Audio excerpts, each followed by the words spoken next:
काँग्रेस आता आडम मास्तरांना दाखवणार कात्रजचा घाट।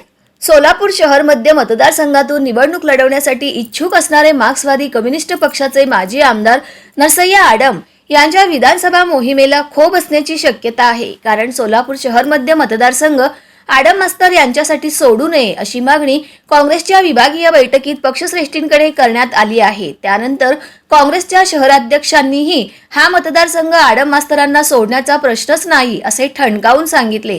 त्यामुळे आता आडम मास्तर काय करणार असा सवाल उपस्थित केला जात आहे। लोकसभा निवडणुकीत माजी आमदार नरसय्या आडम यांनी इंडिया आघाडीतील घटक पक्ष या नात्याने प्रणिती शिंदे यांच्यासाठी काम केले होते। त्याचवेळी त्यांनी विधानसभा निवडणुकीत सोलापूर शहर मध्य मतदारसंघ मार्क्सवादी कम्युनिस्ट पक्षाला मिळावा अशी आग्रहाची मागणीही केली होती।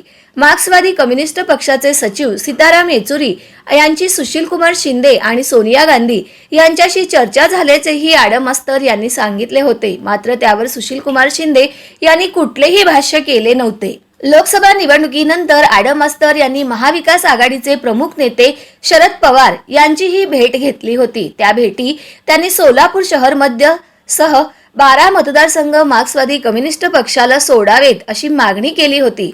पवारानंतर आडम यांनी काँग्रेसचे प्रदेशाध्यक्ष नाना पटोले आणि विधिमंडळ नेते बाळासाहेब थोरात यांचीही संगमनेर येथे जाऊन भेट घेतली होती। त्यावेळी त्यांनी सोलापूर शहर मध्य मतदारसंघाची मागणी केली होती। काँग्रेस नेत्यांकडून विधानसभेच्या कुठल्याही मतदारसंघाबाबत शब्द देण्यात आलेला नाही। दुसरीकडे काँग्रेसचे शहराध्यक्ष आणि पदाधिकारीही सोलापूर शहर मध्य मतदारसंघातून काँग्रेसचाच उमेदवार निवडणूक लढवेल असे ठणकावून सांगत आहेत। त्यामुळे आडम मास्तर यांची भूमिका काय असणार याची चर्चा आता सुरू झाली आहे।